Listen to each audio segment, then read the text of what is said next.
Hey folks, welcome to Market Intraday Analysis by InTheMoneyStocks.com, your leaders in pure technical analysis, avoiding all that Wall Street hype. Today, Friday, May 8th, 2009. Well, the markets are seeing a solid update today, and we had a kind of inkling that this was going to be the case yesterday after hours when I did the premium subscribers video yesterday on technicals and the market and oil, gold, and the US dollar. Basically because we knew the stress test results. I waited to do the video last night till after 5 p.m. for all our premium subscribers, and we got a general idea that the reaction to the stress test was very positive. We saw banking stocks ripping higher, Fifth Third Bank up like 25-30% after hours, Citigroup up, JP Morgan, Goldman, all up yesterday after hours, and the futures right away pushed higher. Now, today it's continued really to the upside. We did have an initial sell-off, which was kind of interesting, I thought, because the sell-off this morning on the gap up, we actually gapped up, made a big, strong move up, and then the reversal was pretty dramatic. But after that reversal, the light volume has taken over. And those of you that are premium subscribers and really watch the nightly videos I put out on our website, you guys know how important it is that you have the light volume take over for the market to go higher. On a Friday especially, Friday's a key day when the market will mostly close higher. I would say there's probably of late been a 90% success rate of Fridays being higher days. You can go look back in your charts over the last 2 months. Almost always Fridays are up days because it's very, very light volume. People get ready for their weekend earlier. They leave earlier. Light volume psychology of the market dictates that in general people are optimistic. The human race is optimistic by nature, unless there's reason not to be. And of late, it's been tremendously optimistic. So when you have light volume in this market, even if you're in an overbought state, you will still generally it's advance in the markets. Now, looking at the market today, again, you can see the gap up, a beautiful gap up today. We actually pushed up very, very strong initially right to this resistance point, which happened to be right around the 92.50 level. And at that 92.50 level, we started to stall out, and then we reversed. And the reversal was very, very dramatic, in fact. You saw the reversal taking us all the way down in a 4-bar surge, 1, 2, 3, 4, all the way down to the 20 to the 50 moving average perfectly. Now, this blue trend line coordinates, here's the 50 sliding down. You can see it right here. But we touched that 50 to the penny, and then we started to reverse. And that was actually the key. We reversed, came down, retested, and then the market started to get a bid. And really what helped the market today, folks, are a couple key stocks. The key ones you always want to watch are ExxonMobil and Goldman Sachs. And when we were at the lows, ExxonMobil was really the catalyst to the upside to get this market going again. Oil and commodity stocks continue to be very strong. Oil's up well over $1 today again, and that's really truthfully helping the markets get a bid. I'll show you ExxonMobil's chart today. Look at this surge today. Alright, this is while the market's really going down, and then ExxonMobil really tops out when the market starts to reverse. And then from that point on, Goldman takes over. So it's really like a relay race, if you will, between Goldman Sachs and ExxonMobil, the two leaders in this market that continually have these buy programs, which are suspicious in my mind, but nonetheless, dramatic buy programs. Alright, so again, Exxon leads it up, and then Exxon stalls out here, kind of goes sideways, and Goldman Sachs takes over. See, Goldman Sachs sold off, then Goldman Sachs takes over. Beautiful charts on these, by the way, guys, because they exemplify the reasoning behind the light volume nature of the market generally to move up on Fridays and the reasons why.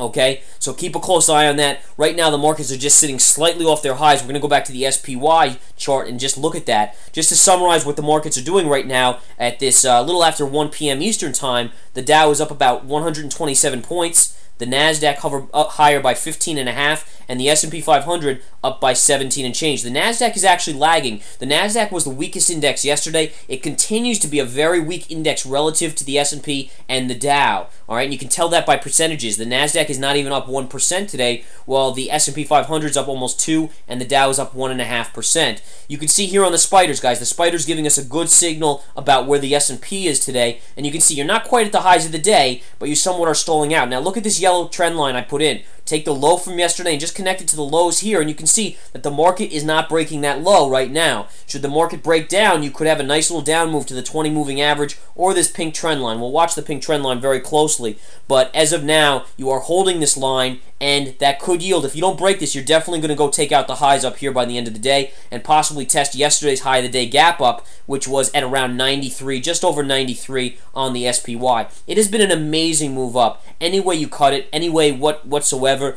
I have to give so much credit to the government, the Federal Reserve, and the Treasury for the way they went about releasing the stress test. Do I agree with it? Do I think it was right? Not necessarily, but it was genius. All right, they released it in little. They really leaked the whole stress test out to us all before over the last 2 weeks. It kept the market always moving up as something positive was said. Then you have certain situations where the actual results come out yesterday, and the leaks were actually more bearish than the actual numbers, which was pure genius on their part again. You know, release these news little tidbits, get people believing that this is what it is. Then when the stress test results come out, it's even a little better than that. That puts pressure on the upside again, and it's just doing it and doing it so perfectly that they've been able to prop this market up in a genius way. And you have a situation where the markets are absolutely overbought, but they're doing it in the right way where they're not going to let the market down right now.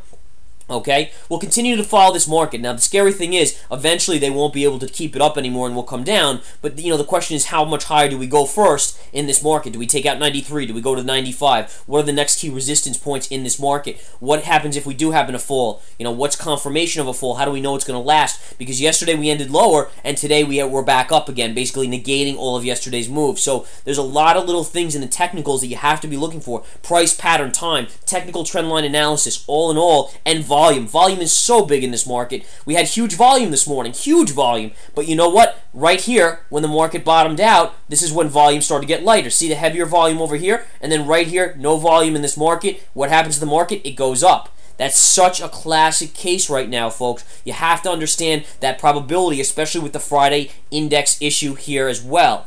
Alright, so again, we're going to go into the afternoon session, folks. I want to just continue to update you and keep you up to date on everything. I do encourage, we have a webinar tomorrow on this Saturday from 1 p.m. to 6 p.m., 1 p.m. Eastern time, that is. I do encourage you to join it because we're going to go over all the methodology in depth, one-on-one, really.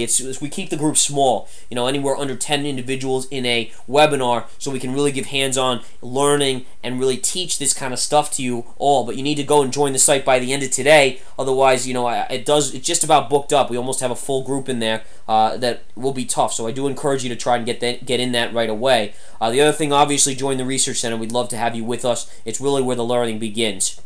Okay, so again, you're watching this, guys. See how the market's ticking down. I'm going to actually erase this trend line so you can see a little better. But you can see how you basically came off this in a hard sell, but in a light volume, you came back up, made a pivot high, pulled back. Where did you go? Right to this trend line. Notice how the trend line here comes through the middle right here. You pulled back, then you broke above it, but now you pulled back to that line. Very key line that happens to go right from over here. So it's a no-brainer here that this is a big line on this yellow line. And if we do break below that line I just took away, you're going to then look for the pink line and the 20 moving average as your upside probability plays for a bounce or support in this market when it hits it. All right. Again, Obama was on TV today. We saw Bernanke the last couple days, and Obama, Geithner, you name it. They're trumping out the big cards today. It's like playing a poker game where the opposition has a royal flush. It's tough to go against them, folks. It really is. You are seeing a little bit of selling in this market, but again, it's so minor right now. And again, the light volume this afternoon, if we do happen to roll over, it would be a little bit of a surprise to me, although it would be considered a big rollover if we were to do it on a Friday afternoon, no doubt about it. So we'll continue to watch this. I'm going to flip to the 60-minute chart quickly here so we can kind of take a look at that. And you can see the 60-minute chart on the spiders has just been non-stop up lately. I mean, yeah, you had the down day yesterday, but we're right back in this trend, and you can actually see that the angle to the upside has been tremendous. I mean, take this low right here going back to the 28th. Look at this angle here. I mean, it's a beautiful trend line if you want to even use this one. Look, it hits right here, hits right here, hits right here yesterday, and up we go. So, you know, there are trend lines here on any time frame that you can follow for a breakdown. As long as the market stays above there, it's going to be extremely hard for them to break this market down. But as soon as that breaks, in my opinion, you would start to see downside in this market.